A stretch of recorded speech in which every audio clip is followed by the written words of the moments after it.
We are live. Are we totally live?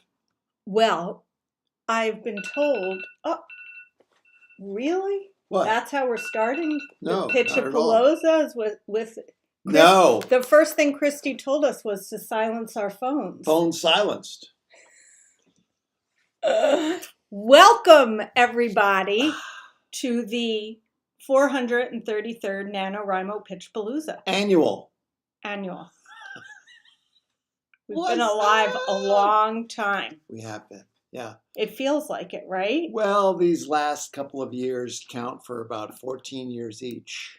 So here we are. Here we are. We are so excited. We're so live to be with everybody. She got new glasses and everything. Look at that. I did. I'm going with green. Arielle not 2.0. red. Yeah. Are you kidding me? Yeah. It's awesome. So we got a lot to go through. We have so much to go through. Ooh. And before we do anything, we just have to thank our technological and social media fairy godmother, Christy Tuck Austin. Yeah. Of Tuck Austin Associates. If you guys need any help with your books, getting readability, and what's the term? Getting your books out into the world? No, there's a phrase that they have now. Christy, findability. It's findability. Is it findability? It's not. It's like that. Like the ability for people who want your book to find it. That's what she does. That's what she does. Findability. Yeah, that's what it is. A phrase. Let's go. We got to go. There's too much to do. Okay, first we're going to introduce ourselves for people who don't know who we are. Yeah. What? Go ahead. Okay, so this right here is has been an agent for over 50, 20, 25 years. 30 years. Oh my God. And she's also an entrepreneur. She started a company called Little Mismatch, which sold socks that don't match in packs of threes. And they had stores all the way from Disneyland to Fifth Avenue in New York City. She's also the author of 13 books. Mm-hmm. 13 books. No. 12 books. And she is, perhaps most importantly, the mother of my child, Arielle Eckstut. Thank you very much. Oh, and she's also an executive producer on 2 different TV shows now. That is true. So this is someone said nice bib. So thank you very much. This gentleman over here in the wacky overalls that he made himself he did. Is the author of 16 books. Yes, indeed. That were ranged in subject from memoir to middle grade fiction, from sports to reference. His first book was a national bestseller, and his last book was on the cover of the Sunday New York Times Book Review. His second memoir is currently being turned into a television series by Sony. And there are several other television shows in the hopper for which David is also an executive producer. Perhaps most importantly, he is the father of my child. This is David Henry Sterry.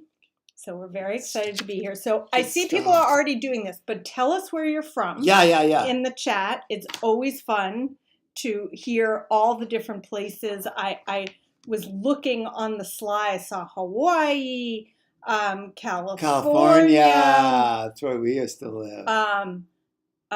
Ohio. No way. Yeah.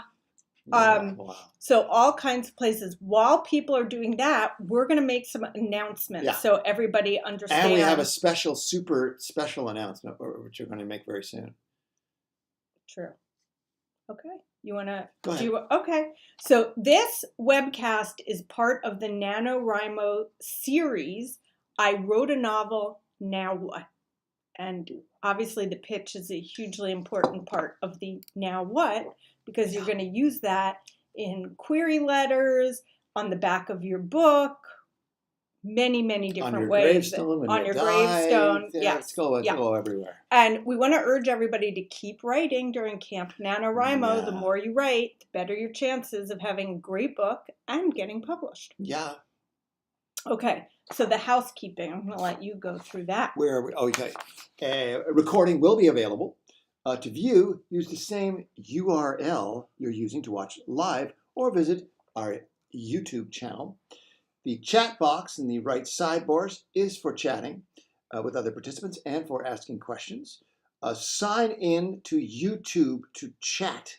You can also use a Google account to log in. Tag Christy at Christy Austin. That's KRISTIAUSTIN when asking questions. The live chat should be archived to be saved. Copy any links or information you'd like to keep. If your video freezes, please try refreshing your browser or yourself.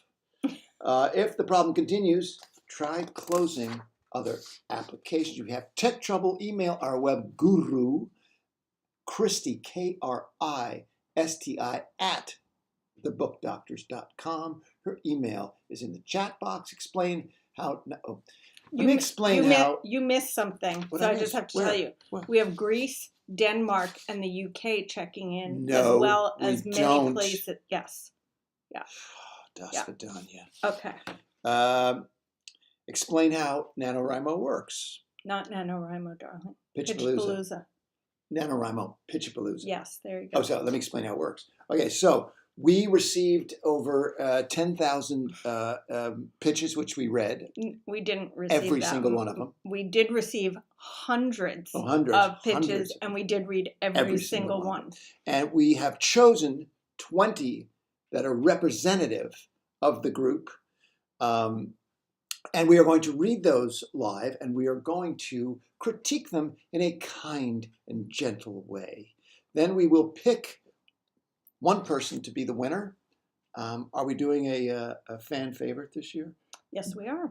Okay, you want to explain how the fan favorite works? After the Pitchapalooza, on our website, www.thebookdoctors.com, the pitches will be posted. You'll be able to read them all and vote on which one you think is the best. And Christy can put in the chat what the date is, because I can't remember off the top of my head, that we will tally and choose a fan favorite who gets an hour consultation worth $250 with David or I. Yeah. Share pitch tips online using hashtag NaNoWriMo.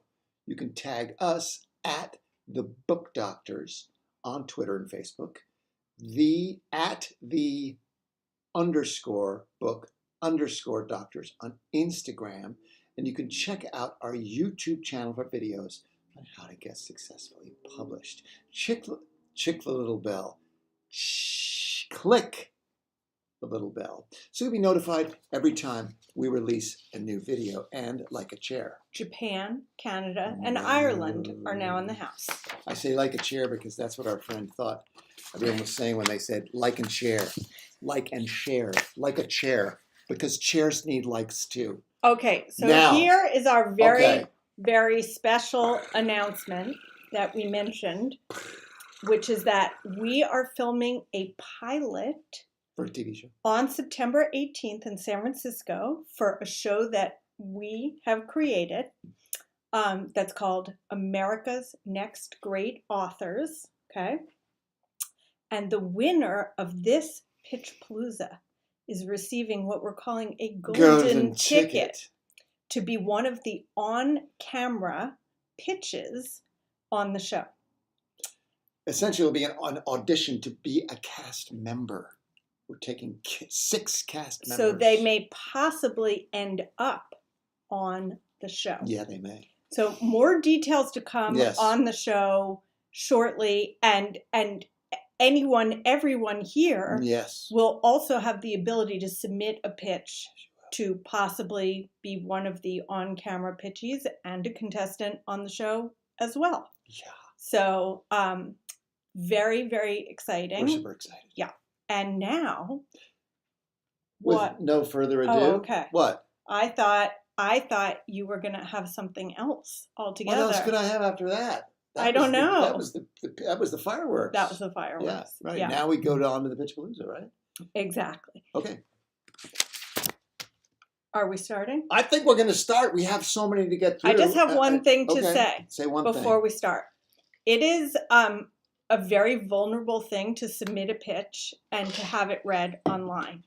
And we clap after every pitch, but everybody does this every year anyway. But we just want to encourage people, make the nice comments, the supportive comments so that people get love after they have their pitch read. Our motto, kinder and gentler.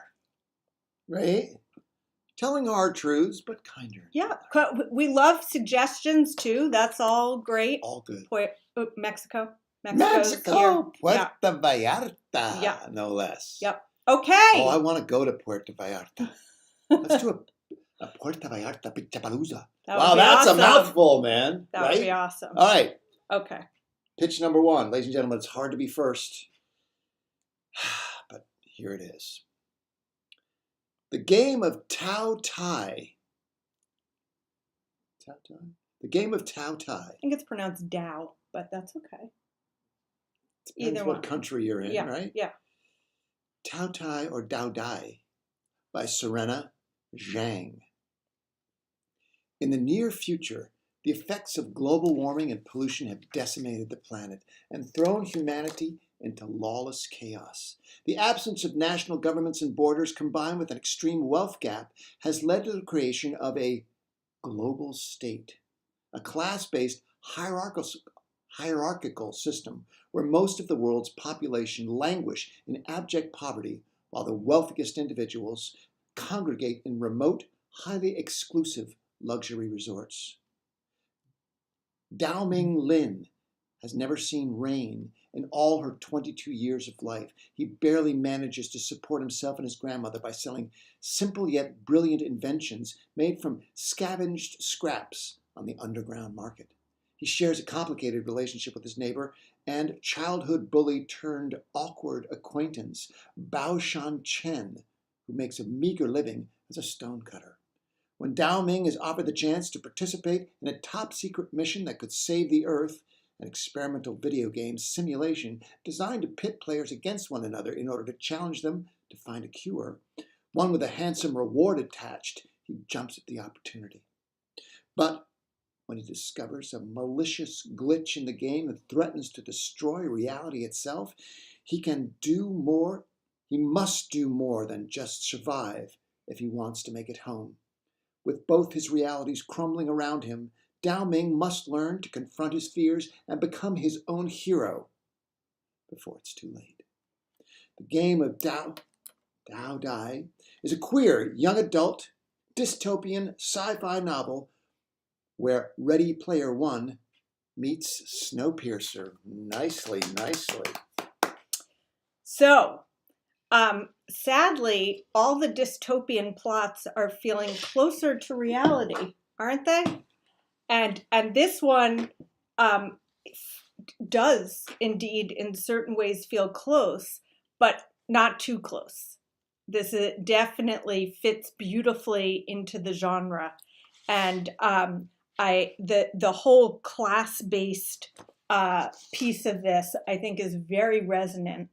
And really important. And this is, like, to me, what dystopian fiction is for, is to get us to reflect on what's actually going on in our society and to be able to take that leap to see if we don't act, what could possibly happen.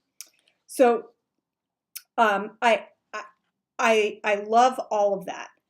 When we get to the second paragraph and we talk about our hero making brilliant inventions made from scavenged scraps, it gets a little bit generic for me. Yeah, and I want to know, I'd rather know one of those brilliant inventions than just be told, that they're brilliant. So, God is in the details. Exactly.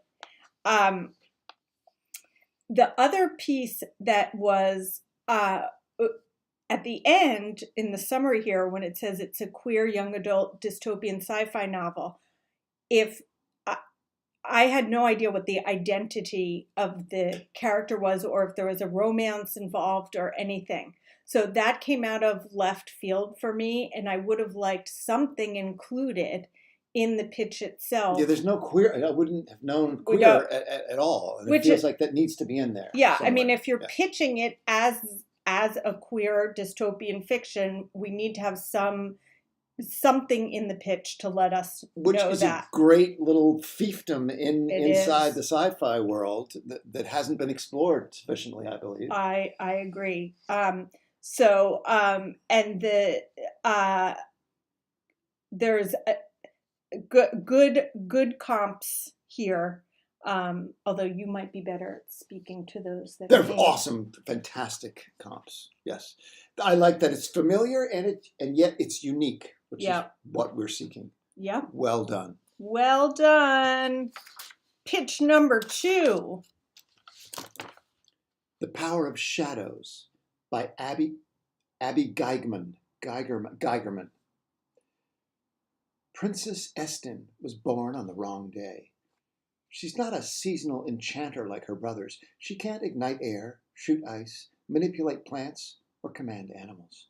She can barely make it through court functions without getting a splitting headache. The only thing she can do for her kingdom is marry the enchanter who wins her hand. But she wants a life outside of court politics, ideally one filled with mugs of spiced chocolate and books, retelling the love story of day and night. So, as the competition for her hand draws near, she makes plans to run away. To prepare for her escape, she tests not taking her daily medication. Remarkably, the headaches disappear, but her life gets exponentially more complicated. Shadows tug at her ankles. Voices drift through her head, and when it can't get any worse, the warring kingdom of Alithnia kidnaps her brother. Estin knows little of the outside world, but she'd do anything for her brother. So she leaves the only place she's ever known with a magnetic palace guard she can't trust. And she allies with the Alnithian rebels, including their charismatic leader, in an impossible assassination plot. In this epic journey, Estin must discern the truth about her kingdom, trust the right people, and conquer a dark and unpredictable magic, or lose her brother forever. It's really well written. Wonderful. Yeah. By the way, we have one note that I want to tell you. If you Yes. could project a tiny bit more. Yes, I will. Because fortunately, David is a trained Yes, he is. actor and voiceover artist, and he can project. Yes, I Very can. far. Okay. What? Okay. So, there's many great details in this pitch. Starting out with, she can't ignite air, shoot ice, manipulate plants, or command animals. She can barely make it through court functions without getting a splitting headache. That's I got the character. Totally. Yes. And it's funny. That is funny. You know there's going to be humor in here. And it's exposition without it feeling like it's exposition. Absolutely. You're giving us the world while describing a human, a person, a character that we fall in love with. So I absolutely love that. There's some details that I'm very curious about, which I like, but this thing about the daily medication that she tests not taking, and then the headaches go away, I almost feel like I need one more sentence on the medication. Like, has she been given this medication since birth? Who was she given it by? All that kind of stuff. It's 217 words, which means Ooh. you have 33 words, and you could use some of those words there. Yeah.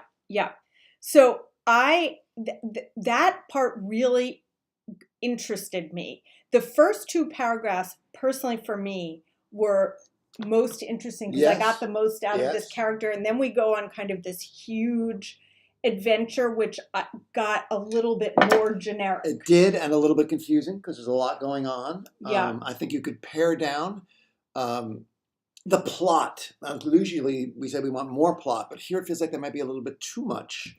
But it has a nice cliffhanger at the end. Very nice. Which I liked. We needed some comparable titles. Would be lovely. Would be lovely. Okay. Well done, though. Let's put that over here so we're not. Okay. Pitch number 3. Fixer Upper by Shauna Bowie. Sarah is a master at fixing things. Is that too much? Yeah. Take it down? Just a bit. tiny bit. Sarah is a master at fixing things, and it makes sense. DIY and decorating ingenuity was the cornerstone of the design business she owned with her ex-husband. But now, Sarah is pushing 40, and she's struggling to rebrand herself as a solo act. Christian is a 35-year-old retired rugby player turned contractor. He has a passion for helping people create beautiful spaces, but his small business is in danger of falling apart if he doesn't bring in some high-priced clientele. When a reality TV producer comes searching for the right people with the right chemistry to star in a new home improvement television show, it seems like a perfect opportunity for Sarah and Christian to reach their goals. If they weren't ridiculously attracted to each other. The last time Christian was in the spotlight, he made a lot of very public mistakes. And when Sarah combined work and love, she ended up playing second fiddle to her ex.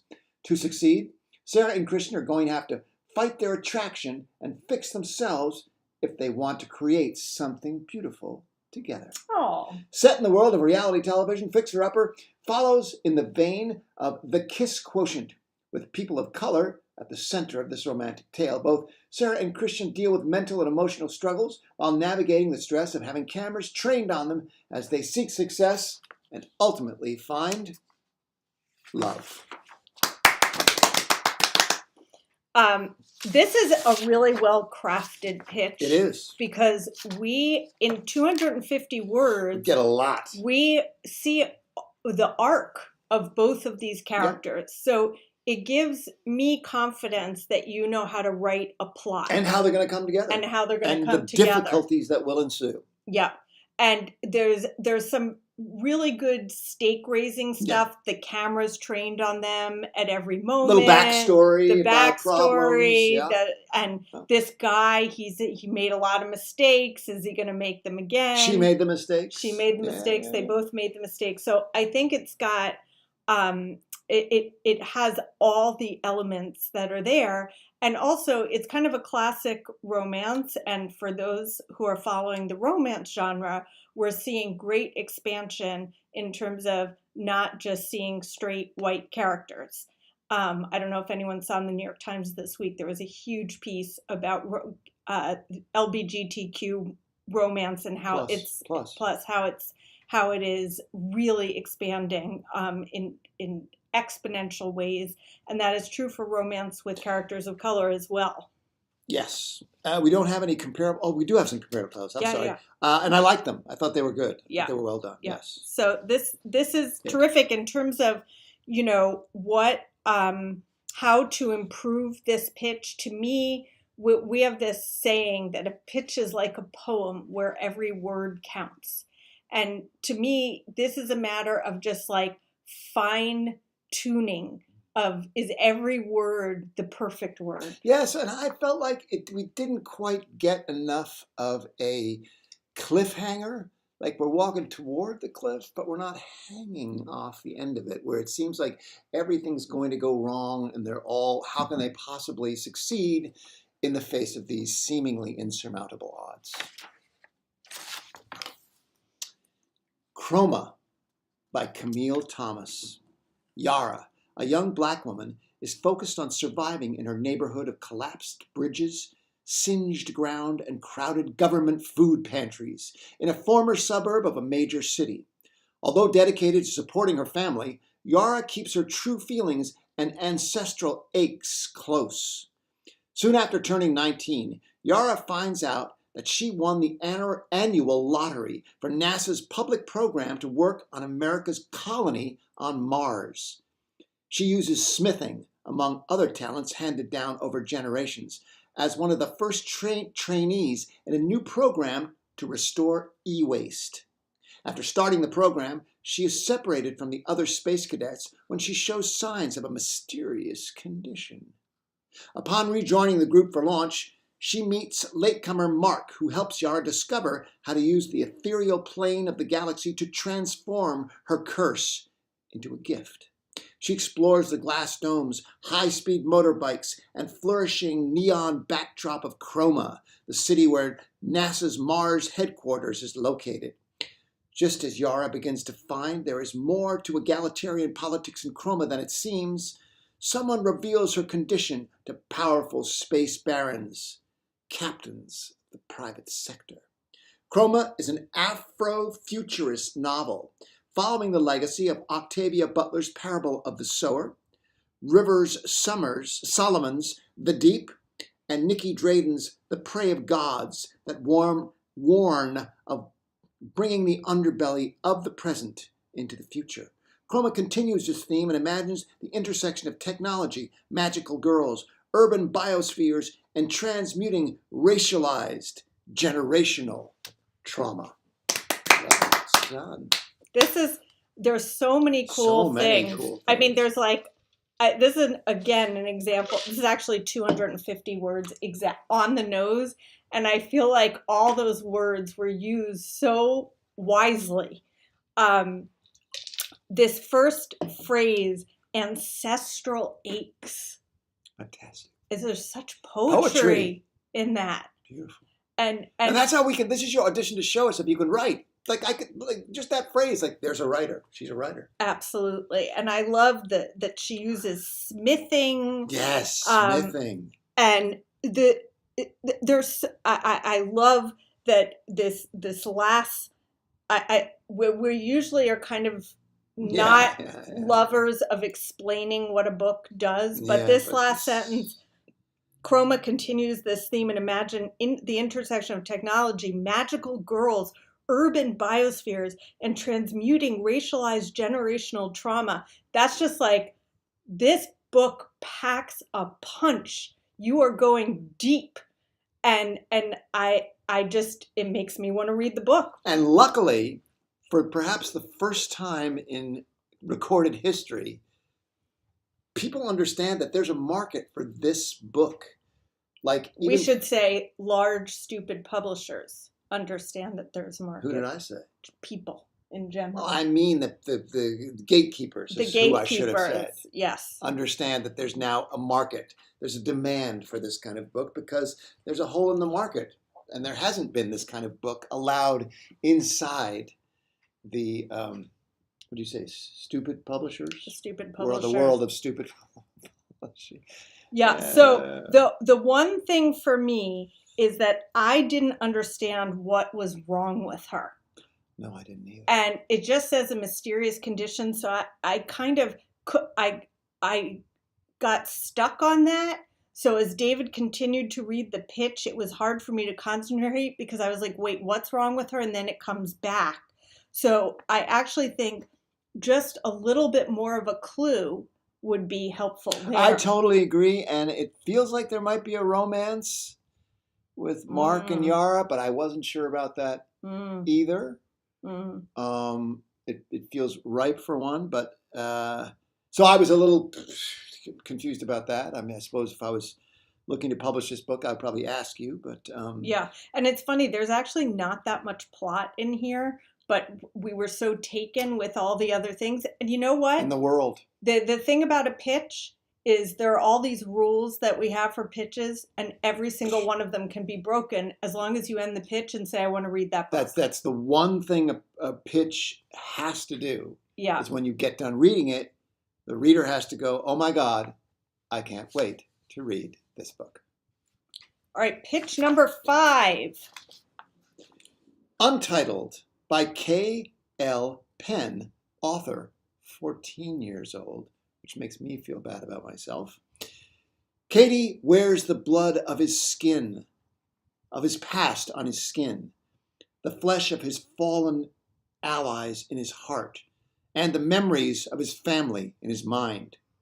A continent rose out of the ocean one day, an island that had once flourished but was soon taken underwater. Many years later, it lived above water once more. Now called Domini, this is a book written about everything that went wrong, the death that was never meant to happen.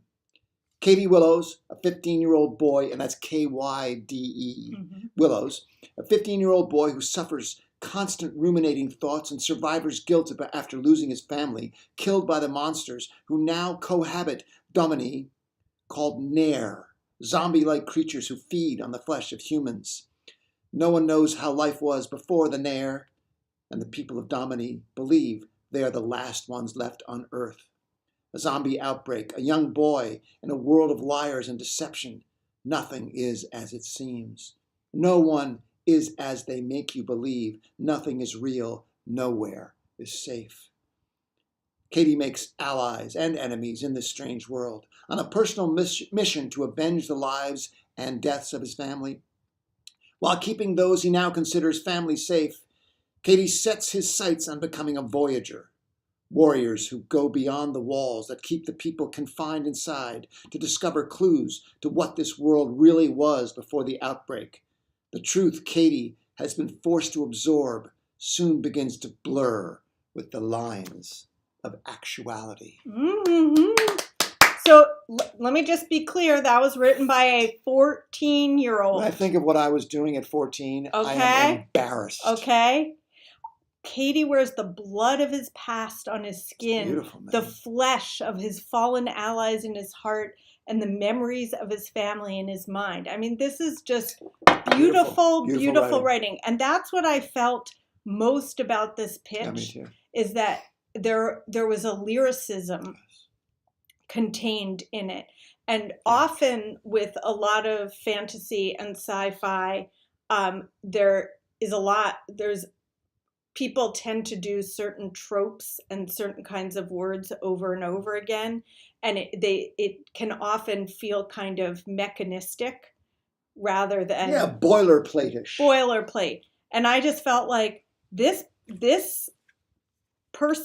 young person is a writer. Yeah, definitely. And I feel excited about what they're going to create in their lives. Yeah. Now, was there something that you felt on the next draft? Yeah, I felt like there should be more. There's no other characters really in this. It'd be nice to have a best friend or someone else that they're involved with. And I felt like we needed some more actual story. This happens, then this happens, then that happens. But I like that, again, I like the cliffhanger at the end. So that's what I would work on character. I would work on plot. I also just feel like we have a 14-year-old. And I felt like this somehow captured what it was like as a 14-year-old going through COVID in the last 2 years, and the feeling of like just really bad feeling. So it was interesting. It was. It's really good. All right, number 6. The Intrepid Defenders of Long Lake Math Team by Ella Martinez Rosito. 8th grader Juanita Laxo is a proud nerd, and she credits her rural middle school's math team for her confidence. Without math team, she's sure she'd be a friendless, socially ostracized geek. No weird binary puns, no bonding over calculator functions, and definitely not the excellent shot she has this year of winning Maine's middle school mathematics championship. So, when Juanita discovers her team is getting shut down, it's up to her, with help from her mathlete friends, to save it in time to compete at states. Now Juanita must present their case to the school board, collaborate with her worst bully, and convince her peers that math team is about more than just numbers, all of which is far outside her shy comfort zone. And that's even without bringing her cousin Mark into the equation, who apparently thinks he'll win states too. The odds are stacked against her, but Juanita is determined to learn to speak up for what she believes in and save the math team before she loses her chance to become the first girl to win Maine's Math State Championship ever. The Intrepid Defenders of Long Lake Math Team is a 58,000-word middle grade realistic fiction novel with a girl in STEM element that would appeal to fans of Emmy in the Key of Code and The Miscalculations of Lightning Girl. Although not autobiographical, this novel was inspired by my own middle school math team experiences, which culminated in representing Maine at Nationals 8th grade year. Woo! on the pitch and on winning nationals. Yeah, I don't know how this started. some sort of patriarchal whatever, but there's this idea in the world that girls aren't good with it in math. In fact, one of our kids' teachers, a math teacher, said that out loud in class. My blood boiled. This seems to be just a wonderful antidote to that. Great things about this. First of all, I love that it takes place in Maine. Yes, Maine, number one. Yes, that's great. Really cool. That's fun. I love the setup of the no weird binary puns, no bonding over calculator functions. Like all that stuff is just so great.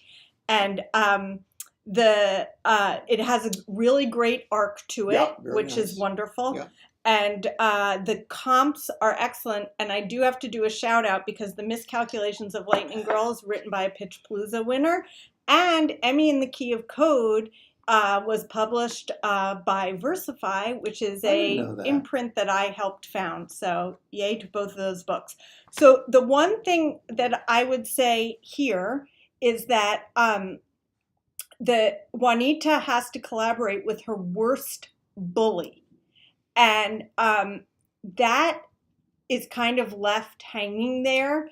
And my feeling is that's probably a pretty big part of the book. And what is so bad about this bully? Because the knocking of heads of those two kids that's just fodder for middle grade fiction. And it's such a trope in all of these books. How is yours different? Because we've seen bullies now 1,000 different times in 1,000 different ways in 1,000 different books and stories. How is yours different? Exactly. I felt like a tiny bit of anticlimax at the end. Like I wanted to see like her world is going to crumble. It's sort of implied, but I feel like it's after, this is such a great pitch, and it did feel like slightly anticlimactic at the end. Great job. Yeah, great job. Okay. Pitch number 7. I Am Not a Corporate Drone by Andrew Rosenblum. Child support woes have unemployed Bay Area journalist Fintan O'Rourke considering the unthinkable, a quick, easy job on the wrong side of the law. He agrees to help a biohacker friend named Hal Morantz deliver 10 kilos of gray market stimulant created to goose the endurance of Russian astronauts to 28-year-old cryptocurrency millionaire Brendan Foley. Technically, that's drug dealing, though Hal considers himself a dissident for stigmatized medicines, quote unquote. When Brandon suffers a $134 million cryptocurrency hack and then a fentanyl overdose on his Marin yacht shortly after delivery, O'Rourke and Hal scramble to solve the mysteries of his death, even as they become persons of interest in the crime. I would never sell poison like fentanyl, Hal insists. So, who did? Brendan's VC investor Gunnar Holst dangles a lifeline with an offer of just the type O'Rourke has long sought, a fat contract to write about cutting-edge experimentation. But first, the struggling reporter must help find Brendan's girlfriend, who Holst claims stole the missing cryptocurrency millions and plans to make O'Rourke and Hal her patsies. So they pursue frightened yoga bros to their gold country panic room, junkies on the lonely road to recovery, and gangsters unhappy that the boss is getting into vegan cheese, who all claim that biology is the new software, quote unquote. Is it any surprise that everyone they meet seems to be on something? This 80,000-word thriller is Black Mirror meets Christopher Moore by a veteran tech writer from Wired, PopSci, and the MIT Technology Review. Well done. So we talk about world building in a pitch. Yes. And usually we bring that up with sci-fi and fantasy. But I love this example here because this is just the tech bro. Yeah, it is. It's so fun, man. World. Yeah. In such. And it seems like this writer knows the inside of this world. Totally. Which you would guess by then his credits at the end. Wired, the Pop Sci, MIT Technology Review. Yeah. And it made me laugh. Yeah, it did. And we always say that the voice of your pitch should be the voice of your book. So many pitches we read like book reports. This had a real voice to it. Totally had a great voice, great writing. Yeah.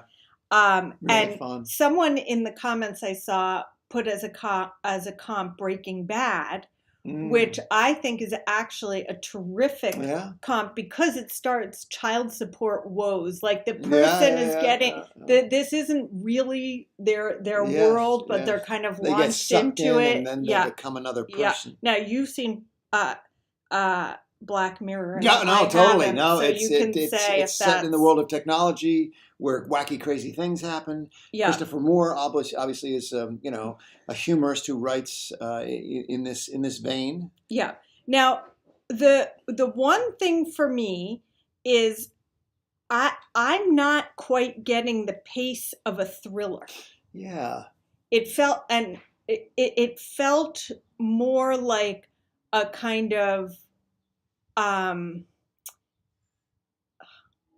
there was more humor than you would find. It's a fine line when you're doing a comedic twist on a genre to get the right balance of thriller and comedy. And this pitch does lean more toward the comedy side. And the Christopher Moore is a comedy, which totally makes sense. Here's my thing about Christopher Moore. There's only one of him. There's not a lot of in it. This is difficult to from a marketing perspective. You can find much more TV than you can find fiction that fits it within the genre. It's not to say that you don't have a fabulous book that will absolutely sell. It just makes it harder to convince a publisher. Yeah. No. Are you done? I'm done. And the converse side of that, there is a kind of hole in the market because it's a double-edged sword. There aren't that many books like this. Yeah. And people like reading them. Yep. But it indicates that publishers have difficulty, foreseeing the success of a book like this. But there's also if somebody's going to have to take a chance on this, it feels like. Or to think creatively about this. For example, this would make a great serialized podcast. Yeah. And that's the kind of marketplace that the world you're inhabiting. Podcasts are like that. Just so many people who are the audience for this book are podcast listeners. Yeah. That's so true. I say this because we're in a crazy marketplace in publishing right now in general for everybody. And creativity is prime in figuring out how to market books, no matter how fabulous they are. Great pitch. Here, and a wonderful pitch. Absolutely, yes. Pitch number 8. Ruby Matter's Field Guide to Poisonous Plants by Michelle Heimberger. 2 years ago, her life was millionaires' pool parties and posh private school. Now, 15-year-old Ruby Bartek spends her free time helping with her divorced mom's gardening business and updating her website, Ruby Matter's Field Guide to Poisonous Plants, instead of having a social life. But her ticket back into her old world, a scholarship to the exclusive Sloan Academy, only makes things worse. Her classmates know all about the radical that fractured Ruby's family and uprooted them to the poor side of town. And Addie, Ruby's former best friend, hasn't just moved on, she's skyrocketed up the social ladder with her new BFF, Sloan Queen Bee, Taylor Hampton. When Taylor is poisoned shortly after a very public argument with Ruby, rumors spread like dandelions in a suburban lawn.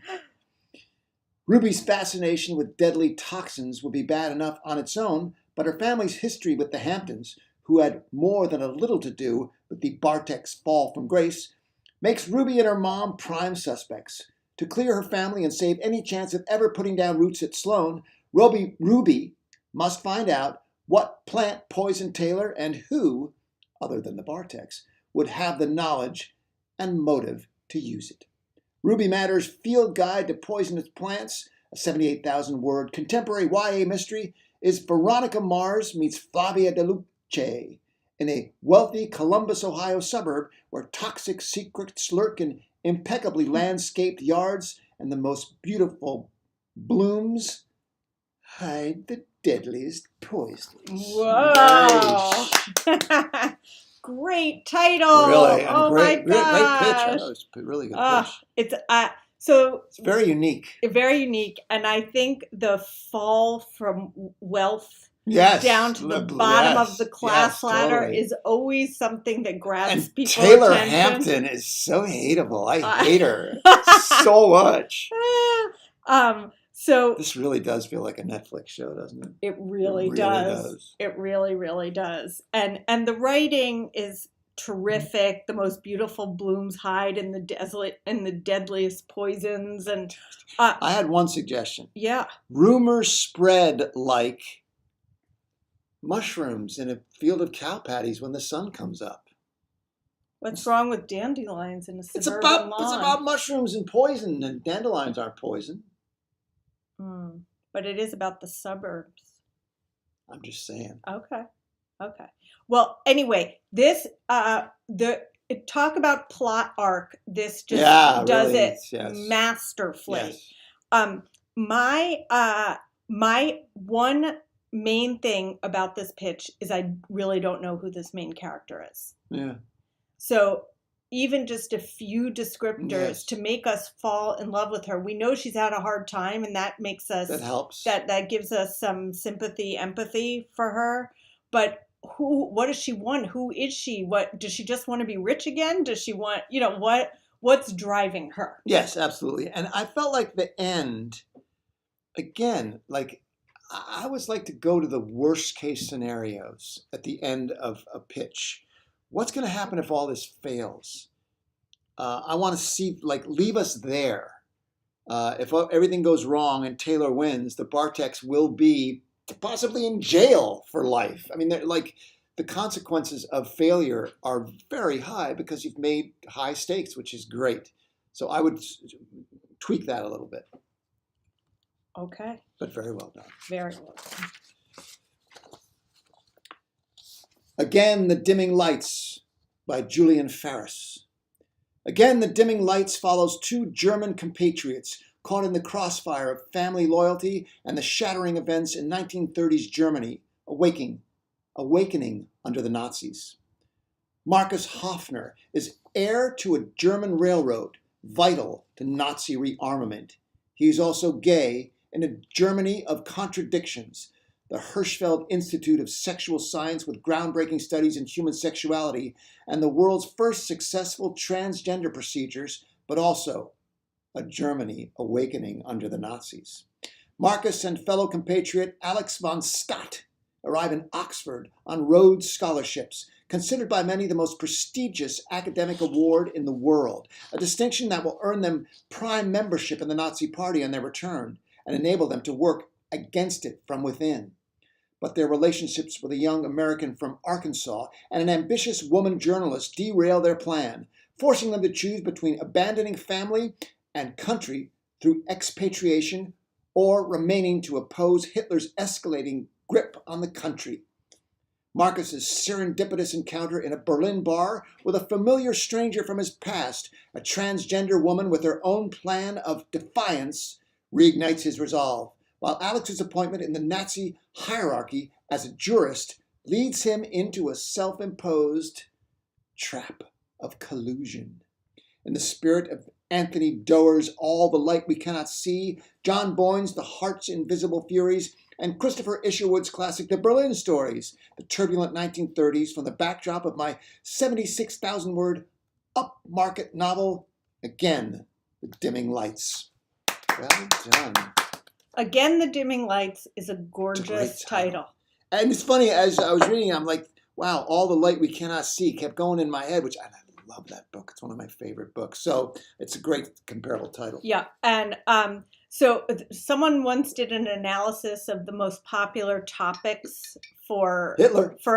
books, and Hitler and Nazi Germany are right up there. Lincoln, and cats. Yeah, yeah. So I particularly love that you're dealing with sexuality in Nazi Germany with a gay character, a transgender character. I think that sounds really interesting and less explored in terms of what has been written about already. I mean, it has been written about, but not to the extent of other things. So, and I like these two characters in tension with each other of what decision to make. I think that always makes for great plot when you have you're come up against, which road are you going to take? I'm going to keep hitting on this whole idea of familiar yet unique. So there's been a million books about Nazis and about Hitler and this era. But as Arielle said, there haven't been that many that have been about this exact twist on it. So it's a new kind of mousetrap we're looking at. I was just going to say, this is actually similar, I think, to the last pitch that I was saying, is both of these characters, we know what their situation is. We don't know who they are. I agree. And it's you don't come away from a pitch with the same kind of like there was a pitch earlier, fantasy pitch that had to do with what the young woman couldn't do and her headaches and everything, and you just immediately got a picture of that character in your head, and it's so helpful for then continuing on with the pitch. So this is a beautifully constructed pitch, and bravo to you for knowing that this is an upmarket novel. So knowing where your book fits on the shelf, and that's a very particular thing that's going to help in the sale of this book a lot. So it's really a beautiful pitch. It just needs a little bit of connection there to the characters. Perhaps the most important thing we can do in our pitch for a story with characters is we have to fall in love. We have to fall in love. And I didn't fall in love. I like them. I haven't fallen in love with them. And again, I'm going to keep hammering on this. What's the worst possible scenario at the end of this story for these people? You didn't give us the worst case scenario. The worst case scenario is if they end up experiments themselves being, cut up by some crazy Nazis. That's where I would go with the end of that. Number 10. Through the Bubble, Lily's Adventures in Scientology Land by Lily Ryder. Lily's rejection of the advice to curb her wild dreams and impulsive decisions aimed her at a life allergic to boredom. After high school, her comfortable commune life evaporated the day she came home with a puppy. No dogs were allowed. Eviction followed. At her crappy new rental, the roommates served up a soul-sucking soup of silence and judgy looks. After a few months spent flirting with apathy, hell looked like an improvement. Lily enrolled in the communication course at the local Scientology Center on the advice of a family friend. She was assured it would help her become a, quote-unquote, more able and happier person. And bonus points, she'd find a better brand of friends. This shiny new organization offered a straitjacket of rules, demands for promptness, and adherence to their sacrosanct schedule. Thrift store shopper, hippie chick, commune-loving Lily dove into the eyeballs-to-eyeballs communication drills and regimented routine with cheerleader enthusiasm. Loved bombs for her new confront skills. Lily leaned into the production is the basis of morale mindset of her fellow spiritual happiness seekers. Yay, Lily rediscovered her inner backbone, started her entrepreneurial journey, and got too busy to be depressed. Not so yay. She ascribed her life improvements to charismatic leader L. Ron Hubbard and his pithy bits of wisdom. Lily followed L. Ron Hubbard's twisted mindset into a transactional universe where you're only as valuable as your last donation. I was a Scientologist for 30 years. They'd call me a bitter apostate. I prefer snarky escapee.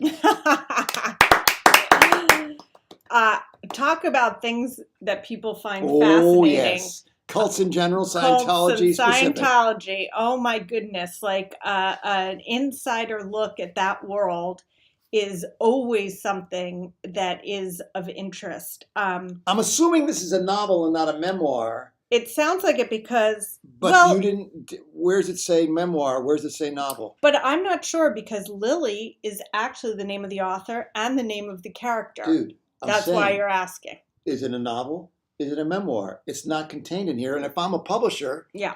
I got to know. Does it go in the memoir section or does it go in the novel section? I think this is a memoir and I'm going to critique it as such. Have at it. So this subject matter is fantastic. And I love the humor in the end. Funny. And there's some great lines in Yeah. here. The Lily, we find out, is raised on a commune. Is it a cult that she's raised in or just a communal whatever? How did one get to the next? And to me, from a narrative perspective, the thing that I always want to know when someone joins a cult is, how did they join a cult? How is that possible? How were they convinced that this crazy thing was a good thing to join? And we need to see something that we can follow here to show us why this character, what the setup was, not this character, this person, what the setup was that allowed her to be taken in by Scientology. I agree. And I also feel like we need a little bit more of like looking at how the sausage gets made. That's why I want to know, like, what the heck goes on in there. I think everybody wants to know that more. And that needs to be a little bit more specifics of the actual machinations of this very mysterious organization, you know, that has spawned Tom Cruise and, you know, possibly many other celebrities, as well as, of course, you know, millions and millions of civilians who aren't celebrities. But that's what I felt like I needed. Yeah, and there's a few things about that it offer, you know, the straitjacket rules when she's more of a hippie and trying to, but it's like, how straitjacket are the straitjacket rules? There's a lot of places that have rules. Yeah. That's not entirely uncommon, but a couple of specifics in there, again, like showing how the sausage is made, would bring the thing to life more. Yeah, and you don't really get a sense of how difficult it can be to get out of there, too. So some sense of the escape would be really, I mean, that's my understanding. I could be wrong. Maybe it's not that hard to leave. But if it is, then I think we need to get those stakes here. Yes. Fascinating topic. Really fascinating. Well done. Woo! I just got a paper cut. Oh my God. Emergency! Super Ballsy by Tyler Darnell. Super Ballsy is a contemporary middle grade about a gay disabled 8th grader with cerebral palsy who wants to get back at his school bully the only way he knows how. The school-wide dodgeball tournament. Preston's cerebral palsy has left him feeling isolated and kept him from reaching out to most of his classmates. He had one friend and one nemesis most of middle school, but his one friend has moved, and with only his bully Miles left to torment him, he feels like he has to do something dramatic. Even though Preston walks with a jerky, unsteady gait that no one would call athletic, he has to try, and he knows he can't do it alone. So now he has to win friends and influence people to create a winning team in his dreaded PE class to make sure Miles doesn't win the dodgeball tournament again this year. Preston has to figure out what skills he can offer on the team and how to mesh with the skills of others who aren't disabled, but supportive of his mission. Complicated even more by the fact that he's falling in love with his new best friend and dodgeball team co-captain, Eric. Well done. As someone who was traumatized by dodgeball in middle school, this really speaks to me. And especially, I love that you have a kid who has cerebral palsy, who has in dodgeball. I mean, it's hard enough when you are fully able-bodied to play that horrible sport, let alone when you are, I think the word was off balance that is used here. So I just love that. I know this kid is going to win this dodgeball tournament against the bully. So that is terrific. And I think, this is a book whose time is now. Whose time is now. And I think it has all the elements of a great, the underdog winning against the bully. So the thing for me in terms of what this pitch needs to do, I love the asked to win friends and influence people. So the pitch is 199 words. You had another 50 words, and I felt like it really could have used that to get some specificity of what these kids have to do to win and how he's going to win friends and influence people. What does he actually have to do? Like, it'd be cool if he had an intricate strategy. When this person goes forward, this guy goes to the left, and then this person goes like this. Like, if he used his brains to outthink the guy with so much more physical capability, like, that would be fun. I think that, like, even to know how is he going to use himself, because he doesn't have the coordination necessary. So is he going to be a distraction? Like, what cool thing is he going to do? Maybe he's learned to make himself a defensive genius. Because if you have the ball and someone throws it at you and you duck it with the ball, you make it hit the ball, then you're not out. So maybe that's. But I feel like it needs some specificity so that we can see how he's going to take the things that seem like are his liabilities and turn them into strengths. I also feel like in this day and age, you need to say who you are in relationship to cerebral palsy. Do you know somebody? Do you have cerebral palsy? Because there's for those of you, many of you probably know about the Own Voices movement, where it's important for publishers to know that you have experience with what you are writing. But I'm super ballsy. I think there's a book in here. I do. Totally. Absolutely, without question. Okay, before you read this pitch, which is pitch number 12, I just have to say that an unbelievable 5th grade teacher had all of her kids write pitches for this Pitchapalooza, and I believe she had them participating in NaNoWriMo as well. Yeah. And this pitch by Tanisha Pereira is by a 5th grader. 5th grader. Tanisha is a 5th grader. So that means they're like 10 years old. 10 years old. So props to Tanisha, to all the kids in the class, and to her wonderful teacher. Yes. You guys are awesome. Okay. Pitchapalooza by Tanisha Pereira. Skylar Carson. Skylar is not the kind of kid that people would want to hang out with. She's the kind of kid everyone stays away from. When the gem of fairy tales gets stolen, all eyes are on her. She'll do anything to prove she didn't do it.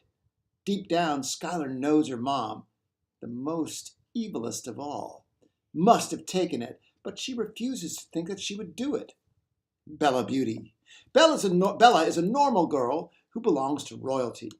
When the girl who has to curse her in her fairy tale comes to the academy, then becomes her best friend, while the gem is stolen, she wonders if she made the right choice. Hunter Charming. What a great name. Hunter Charming. I love that. Hunter is the best actor in town, though he doesn't tell anyone that.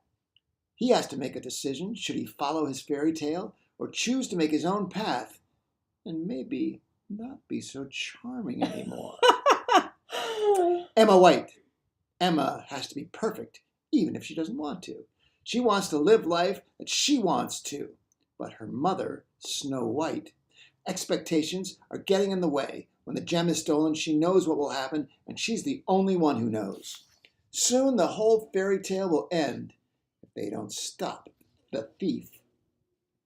The weight of fairy tales weighs on Skylar and her friends' shoulders. A bunch of teenagers who haven't even finished school or training must save the whole imagination of life. Wow. Oh my That's so God. good. So good. This is like the imagination of this child Yes. is so incredible. It gives me hope for the future of the planet, frankly. I love this last line, must save the whole imagination of life. That's so huge. Oh. Yeah. Let me just say, Tanisha, you really, really did it. Yes, like you rocked it. It's lit. David and I have read over 50,000 pitches, and this goes right up there. And I these different characters are so Hunter Charming. Best name ever. Yeah, and each one has a different situation and high stakes and everything. And it plays around with the tropes of fairy tales in a really interesting way. It reminds me a little bit of some of the stuff that Pixar does in Shrek, for instance. Right. Which is very sophisticated, obviously. So I hope you keep writing. Keep writing. And I can't wait to read your first book. Keep in touch with us. Your first book, and I'm so mad that I don't have the teacher's name right here. Maybe Christy has it. You know it, Christy. But we want to say big props to the teachers and to NaNoWriMo for having an incredible education side of what they do, where they provide curriculum to teachers and librarians for kids to be able to participate in NaNoWriMo as well. By the way, someone in the comments said, this fifth grader should write for Disney. Couldn't agree more. Totally. Totally. I want to be your agent. I'm sorry to the person who has to go after the fifth grader. Okay. A Dream Bewitched by Catherine Oiliagu. Yewa, the Princess of Gao, is accidentally exposed to a strange light from a talisman. She soon starts having recurring lucid dreams, but doesn't think much of it. They're just dreams, right? Fun dreams at that. She gets to meet a handsome stranger, fall in love, and even get married without any consequences to herself or her kingdom. Or so she thinks. Then she finds out that her quote-unquote husband is the enemy prince, Ishak, of the neighboring kingdom of Mali. When next she falls asleep, or actually faints, she's ensnared by the dream and can no longer awaken. Meanwhile, Prince Ishak, who was compelled to invade the kingdom of Gao by his father, the emperor, is now ensnared by the dream. He too falls into a deep sleep. A spell has been cast on both prince and princess, and their kingdoms are at stake. Lovers in the dream world, at war in the real world. Will their love survive when the spell is broken, or will they forever remain trapped inside a dream? Set in 13th century West Africa, in the era of kings, queens, and empires, A Dream Bewitched is an adult fantasy romance inspired by the classic tale of Sleeping Beauty, where the dream itself is the villain. Completed at 77,000 words, it's told from the perspectives of 3 characters. It's a finalist in the ECW's Best New Speculative Novel contest, with the title, A Prince's Duty. So I'm reading Marlon James's new book, which is set in a sort of fantasy version of Africa. And if you're not familiar with him and his work, Marlon James, you definitely have to check out this book, the new one. Yep. So I love this idea that the dream itself is the villain. So cool. That is so amazing. Cool. I also am just so excited to see a book set in 13th century West Africa. So there is such a hole in the fantasy market for books set in pre-colonized Africa. And this, I mean, you, as David says, you have the familiar left yet different because this is based on a classic Yes, fairy right, tale, that everybody knows. and yet you have a setting that is so rarely written about in mainstream publishing. Whenever we say so rarely written about, we don't mean in the world at large. We just mean what is actually published by mainstream publishers. So I feel like you have something extremely unique here. My main thing with this pitch is that I feel like in the actual description and wording, it feels very just the tropes feel very familiar to me. The language itself isn't showing off. And I would like to see that because I know it's in here. I just feel like you haven't quite done that last draft where the poetry comes out. A bit like a book report-ish. Yes, I would agree with that. That we need to see the uniqueness and magic of your writing and the way you put words together. But it's that enemies become lovers, become enemies. It's really fun to see that kind of story played out in this way. Yeah, it's really wonderful. Well done. Yeah. Read a little louder. Read louder than I was reading? Just now. Just read a little bit louder I don't now. think that's possible. Because you had a few lower tones. Did I now? Yes. The Immortal. Is that too loud? Yes. By S.R. Finch. How's that? Okay. To most of its residents, the kingdom of Temporal is a fragment of stained glass cut from the Middle Ages. To the Cora's militia created to exterminate the electrical humanoids, Temporal is not quite as medieval as it might appear. Underneath King Maslow's castle lies a caravan filled with ruins that the holograms have taken to calling home, and it's here the Cores traverse to hunt them. Among the latest recruits is a serf, forced to join by a grandfather's grandfather he's never met. Cyril, who'd rather stay a serf, takes his training with bitter reluctance. That is, until he finds a tunnel lined with mirrors rumored to reveal one's true self, and there's something hauntingly compelling about it. It and the compulsion to slay holograms. Cyril's quick to realize that the holograms aren't the only ones who've set a target on him, after his core team mistrusts him for looking and acting like the deceased heir apparent. When King Maslow reveals himself as his grandfather, Cyril runs at the chance of escaping the Cores, and he finds himself growing close to Maslow despite his new royal pressures. However, the more Cyril takes to calling Maslow family, the more Maslow's secret threatens to unravel everything Cyril's known about Temporal, the holograms, and the heir apparent, who he thought was only in his nightmares. Presented with 9 full illustrations and over 80 sketches, The Immortal blends adult science fiction with the setting and the artistic integrity of a medieval illuminated transcript. Manuscript. The visual nature of this pitch was very clear to me from the beginning. From the first line is a fragment of stained glass cut from the Middle Ages. And the fact that it's holograms. The tunnel lined with mirrors, like all of this very visual stuff is really cool and interesting. Yes. That said, the 9 full illustrations and 80 sketches that make up an illuminated, a kind of illuminated manuscript, is hard to see in this form of just a written pitch. Yes, definitely. So I love the idea of creating a modern illuminated manuscript, and though you couldn't have done this because we didn't ask for it, I would be curious to see how that plays out.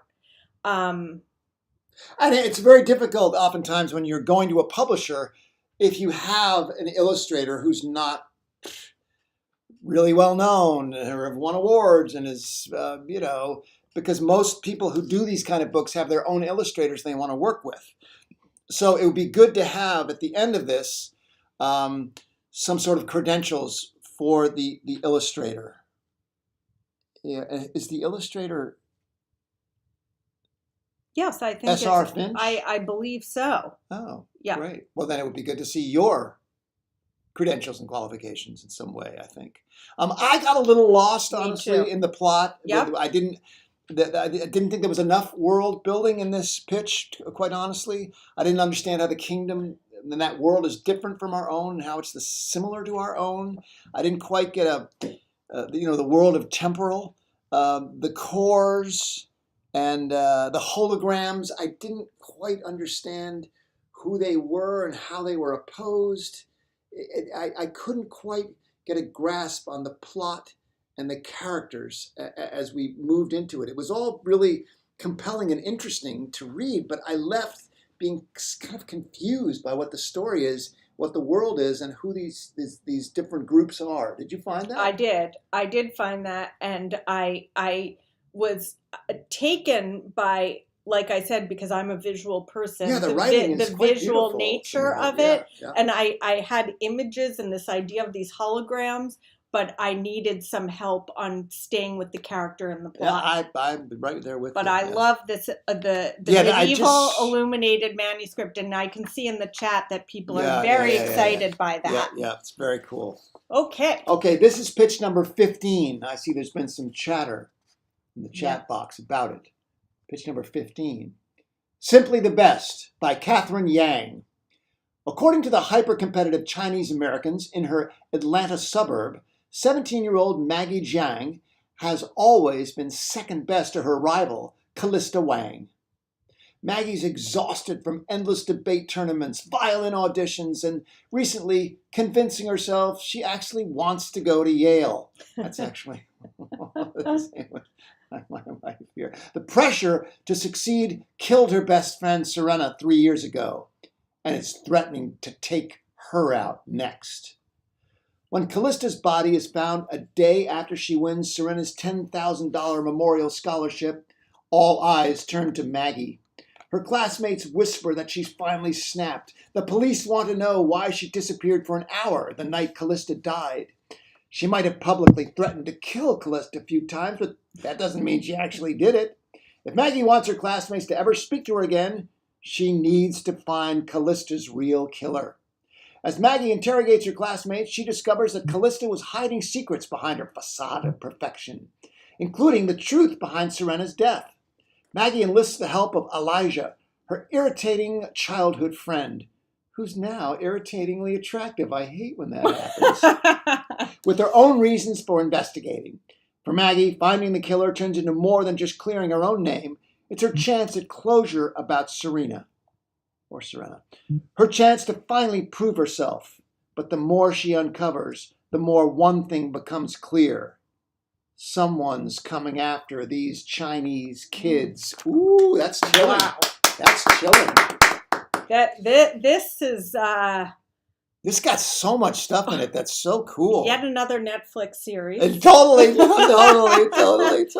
Oh my gosh. I mean, there's so many. I love the beginning and the specificity of it with the debate tournaments and the violin auditions and secretly trying to convince herself she wants to go to Yale. But it's also so moving and sad, and that I'm assuming her friend committed suicide, took her own life.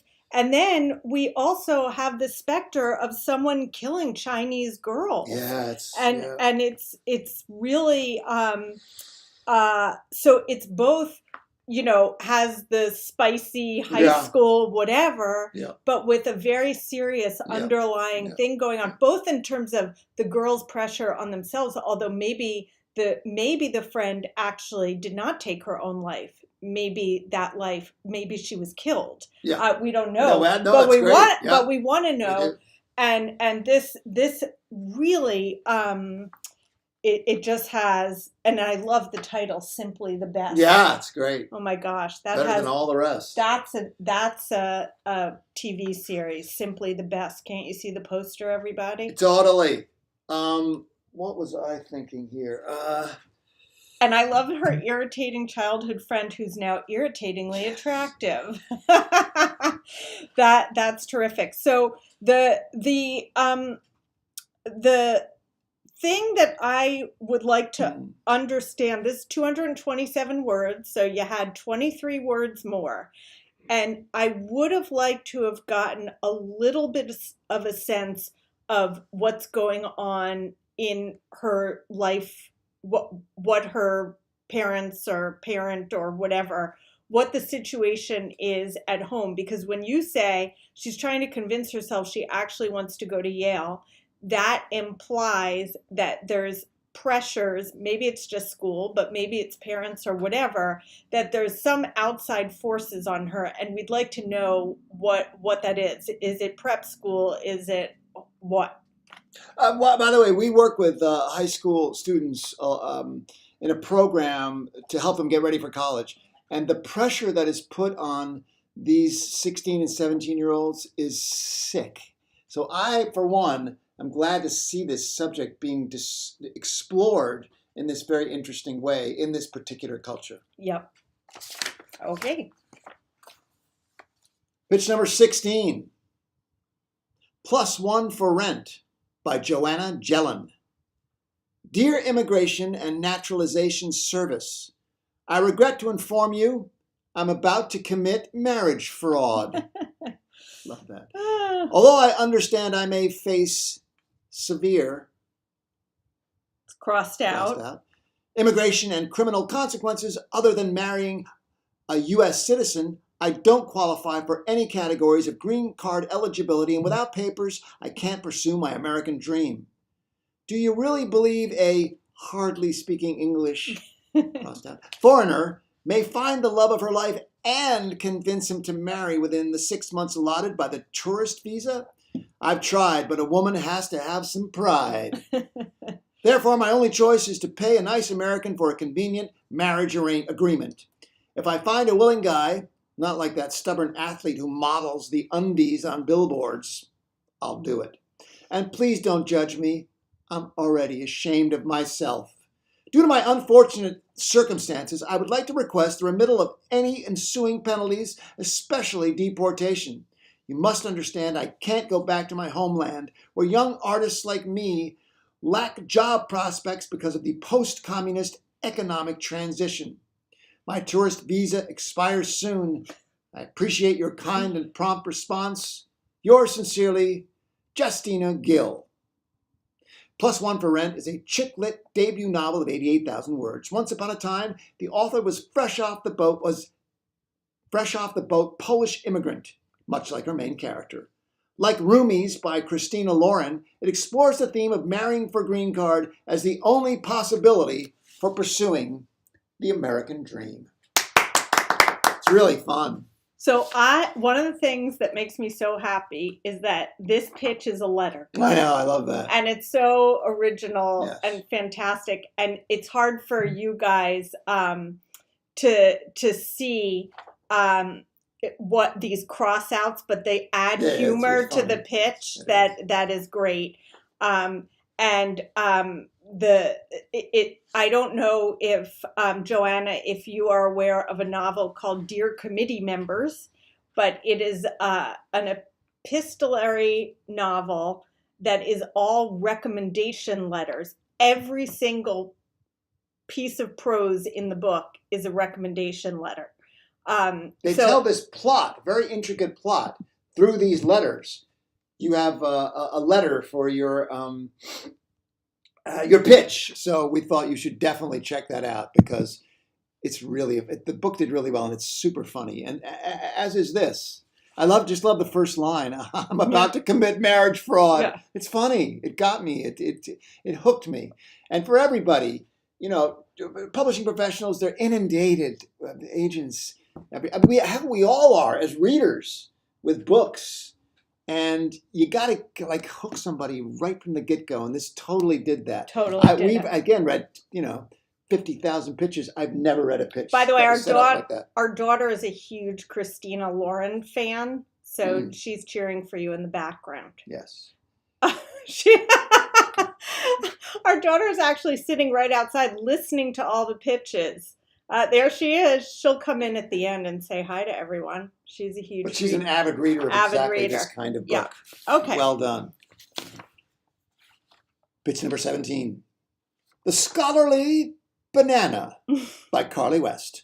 I'm Carly, and I use handmade miniature figurines and sets to illustrate my graphic novel series, The Scholarly Banana. The Scholarly Banana retells old, gruesome fairy tales and tricks you into learning fun facts about them. Think dark fairy tales meets Cliff Notes meets Adult Swim claymation meets a banana. He's a scholarly banana, though. You can tell by his glasses. The backstory. Several years ago, I realized there were no new takes on fairy tales for teens and general audiences. I was looking for something that covered the traditional, uncensored fairy tales, but in a more playful, easy-to-read format with attention-grabbing artwork. After years of searching, I realized that I was the perfect person to bring this concept to life. The Scholarly Banana takes old, creepy fairy tales and collegiate-level research and presents them in an irreverently wacky and artistic way. Typically, fairy tale books are either research forward for adults or simple entertainment for children. I designed the Scholarly Banana to be the best of both worlds and introduce fun-loving general audiences to the magical world of folklore studies. There are currently 3 books in the series. I independently released Little Red Riding Hood in early February, and I am currently working on the 4th book about the history of Rapunzel. You can check out the Scholarly Banana's unique art style and read sample pages at thescholarlybanana.com. Which I did. I did too. They are fantastic. They're so great. They're so fun. They're really super fun. So this is another pitch which is, really dependent on the visuals. That said, I think between the title and the pitch, it's one of those things where you can tell it's going to be super fun just by listening to it. And you hope the visuals will follow, which they do. So for me, the thing about this pitch is that most of it is backstory. And that is, I would much rather get a sense of the voice of the book, which sounds so funny, The Scholarly Banana. Just pick one fairy tale. Give us a little taste of it. Tell us, how the dioramas are set up for that. And then give us just a little backstory. We can learn more about that later, because I really just want to know how you're mashing up folklore studies with this silly, diorama style. The proof is in the pudding, and there's not enough pudding. That's my assessment here. I totally agree with what my lovely and talented wife said. We need, lay out how Rapunzel would work in your world. What are we going to get exactly? I don't know what I'm going to get. And I agree with Arielle that, when someone asks you, you need to give us a little bit of that, of the backstory. But that's like once the publisher or editor, reads the book, then they're going to go, well, what is it exactly? And that's when you can explain everything and show pictures and because the pictures are worth 1,000 words. They really at are. Least possibly if 2 or 3,000. people go on the site, you'll see how really fun it is. Yeah. By the way, someone asked, did we actually read all of these pitches? And we said this earlier, but I'm going to say it again. Every single freaking one of them. Yes, we did. And it took us days and days. We did it in shifts. We did, right? It did. You read these and then, because honestly, to really pay attention, which is what we do, it's really hard work to get in there and, get down into the minds. But we love it too. I mean, we love it, and we just want to make sure that everybody gets honored who took the submits. time. Yes. Okay. All right, number 18, My Colonizer. A Kept Boy in His Afterlife by Dale Corvino. I spent my 20s as the quote-unquote kept boy of a wealthy British decorator of certain renown.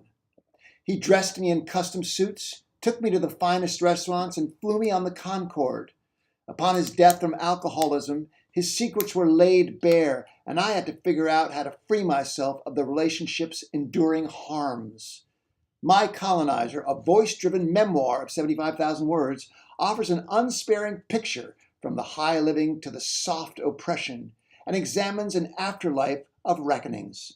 The first section's mid-adventures begin in 80s New York City, ricocheting between aspirational uptown and anarchic downtown, while the second section departs from my evacuations of work, desire, and sex in the digital era. The process of shedding that handed-down, quote-unquote, kept boy label includes recovery. Years of drinking with the decorator had fueled my own addiction, a late-in-life stint in sex work, and a culminating reunion with the prime instigator of this story during one of the world's largest populist uprisings. The memoir threads these themes in a form early readers have said is emotionally resonant and scans like a movie. If offered a nuanced examination of queer legacies, beauty and passion, along with trauma and harm, while subverting expectations of sex work narratives. For a generation that grasps wistfully at the promise of finding a sugar daddy, My Colonizer is a how-to wrapped in a New York adventure. Well done. So I love the title. Yeah, it's great. I think Love it's the a title. fantastic I do too. title. The world that you are describing is such an interesting Yes, it world, is. and It is. your life sounds like such an interesting life. Yeah. This pitch itself falls, we said this, we used these words before, and is more in the realm of a book report telling us about what happened rather than painting a picture and giving us a sense of the actual narrative of the book. And you have so many pictures to paint here. So I think this sounds like an incredible book that has you know, a great audience. But I need who is this guy? Who is your colonizer? What describe the house, describe the lavishness. What were you given? How were you housed? What did you come from? The kind of, we need, you're saying, you tell us that it's emotionally resonant and scans like a movie, but we're not seeing it in the pitch. I totally agree, yes. It feels like there's a lot of telling and not enough showing, to use that old phrase from writing classes all over the world. But I think it's really true in this story. As someone who's very, very familiar with those sort of sex worker stories, we need, again, more of the pudding, more of the specificity. As I said earlier, God is in the details and so is the devil. The details are going to make this story rise up. I mean, I haven't fallen in love with this character. What do they desperately want? And how does that change in the course of the story? But I mean, there's no question there's a story. I was just going to say that this is a book. I know this is a book. Yeah. And it feels like this is like a great first draft of a pitch that now needs to be filled with the actual specifics and the stuff. Show us.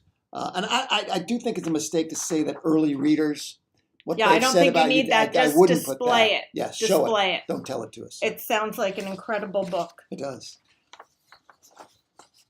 By the way, again, we did read all the pitches, but obviously we couldn't read them all today. So we did pick 20 that we thought were representative of the whole grouping. That's how this works.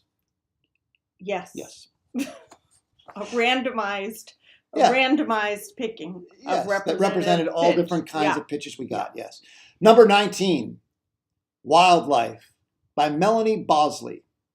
Morgan Clearwater is a new veterinarian at the Millview Zoo. Finally, she's graduated from concession stand duty to doing what she loves, working with animals. Before she's permanently hired, she must prove she has what it takes to care for animals during a 3-month trial run. She's prepared for it, but her anxiety disorder makes even the simplest of tasks feel monumental. Josh Ryan has been Morgan's best friend for the 12 years they've worked together at the zoo, harboring a secret crush on her the entire time. He just accepted a promotion in loss prevention at the zoo, defying his dad's wishes to join the family business. Josh has decided to be in control of his own life for once, which includes admitting his feelings to Morgan. Instead of sharing, she feels the same. Morgan panics and retreats into an empty zoo, leaving Josh alone in the parking lot. While she calms herself, a thunderstorm erupts, destroying her only way out, and lets a panther free from her exhibit. If Morgan had confessed to Josh that she loved him back, she wouldn't be prey for the dangerous animal. Alone and injured, Morgan must earn the trust of the animals trapped with her or risk losing her only chance at keeping her dream job and her life. Dun, dun, dun! That has a nice one there, doesn't it? Yeah. Wildlife is a dual POV mainstream fiction with strong romantic elements, complete at 70,000 words. It appeals to fans of Man vs. Wild and turtles all the way down. I love these zoo stories. Me too. I really do. And also being left with the animals, it's like Yes, right. Life of Pi, Yes, like all Life these of Pi, yes. all these great books Yes, where yes. so as an animal lover, Yes. by the way, our dog has been here the whole time too. Yes, he He's has. listening He to the perked up pitches during that Yes, pitch. he did. So I love the premise of it, and the high stakes. Yeah. Honestly. Yes. So the thing that I'm curious about is I don't know how much of this book is with Morgan and the animals. Like, is that at the very end, or is that like a large part of the book? If it is a large part of the book, I feel like we need a little bit more of what, like, of her experience. Did you feel unclear about that? I felt like we needed to see more how they mesh together or don't mesh together. It feels like it's a little short on their relationship. You're telling us about it, but we don't really see it very well. Yeah, I wasn't sure how much of the book we actually see of them, trying to get together. Is it just the premise that they like each other and then she's in with the animals for 90% of the book? So giving us some sense of how the plot moves with this, I think, would be really helpful. I love the title. Yeah, I do too. Wildlife. I love the dual meaning of that. I think it's great. And we know that Morgan has an anxiety disorder, but we also know that she loves being with animals. So even though she's in this very risky situation, that bonding or that empathy with animals, I think just a line or two about that could also be really helpful. Yeah, and it feels like that last, very last bit should be about her, learning to channel her anxiety, because animals sense that, in an animalistic way. Yeah. Like I was bit by a dog when I was a kid, so I'm scared every time I see a big dog. And believe me, they know it. Like you can see the bristle goes up. So I could imagine like her anxiety if she's having a panic attack as she's trapped with a panther. Like that's a really cool thing that I think you could bring to the fore more. Okay. Last pitch. Last pitch, ladies and gentlemen, number 20. The Art of Fucking Up by Keith Good. A mountain of silk squished Ray Westwood's mother on his first day of high school. Now, nearing 30, he's a drunk master in the ancient art of fucking up. He let a syrup truck hit his dog. He abandoned the love of his life. He hasn't spoken to his father in 16 years, and he's never, not even once, visited his mother's grave. He would have died, except he fucked that up too. When a birth certificate typo gives Ray an extra 20 months in his 20s, he decides to turn a new leaf and make himself worthy of his mom's trust money. He races between the 4 Fremonts, California, Ohio, North Carolina, and New Hampshire, desperate to unfuck his life before hitting the big 3-0. Funny thing, though, our past. No matter how fast we run We arrive to find it armed and waiting. A jilted drug dealer, the self-proclaimed king of Greece, his real estate agent slash girlfriend slash bounty hunter, an entire traveling circus. It seems everyone wants to keep Ray from his future. Can Ray truly outrun his past? Can he fix his mistakes and earn his dead mother's $1,000,000? Does he really want to? The art of fucking up is Candide on crack. A Midwestern ope flavored. Is that ope? I think so. A Midwestern ope flavored hyacinth misadventure, complete at 93,000 words. It's really fun. So funny. Yeah, really, the really voice. well done. You know, when you can have the voice of your book come through on your pitch, it makes all the difference. It does. And this, great title. Yeah. And I just feel like it would be fun to read the book. I do too. I feel like the title should come back in the very, very last line of it. Instead of does he really want to? Something about fucking up, because it starts with that. It'd be nice. Circle of life, so it ends with that. But it's I usually I hate when people do lists of things. But this list is so fun. The jilted drug dealer, self-proclaimed king of Greece. All of it just shows what a wonderful imagination and a wordsmith. Yeah, this writer is. And I love like the detail when a birth certificate typo gives Ray an extra month. Those kind of details are just so funny and great. And I get the hyacinth comparison me too, here. Me too. I don't. To me, it is more of a list pitch. I don't quite have a sense of plot here. Yeah. And I like the character. I did kind love of fall in love with the character. Love the character. You had another 36 words. Right. We could use some more plot. A little more plot this happens, there. And that happens, and that happens. And I love is Candide on crack. Yeah, that's so funny. That is really good, a great. That's a piece of writing in and of itself. That is. Yeah. So that was really terrific. Well, that's our 20 pitches. So ladies and gentlemen, while I go off, first of all, yes, before you go off, I'm not going off. You said before I said before I go off. I thought you were going off. Before I go off, a huge round of applause to everybody who submitted pitches, whether you got your pitch was read or not. Yes. So thank you guys so much. Amazing. Thank you to Christy for running the show here. And also an apology to anyone who saw the test between Christy and Sweetie, don't go there. I have to. Don't go there. I have to. Don't go there, girlfriend. Yeah, I really do, because I didn't say anything at the beginning. But as you all know, there was a new link. And that's because Christy and I were doing a test with me in my bathrobe and wake-up hair.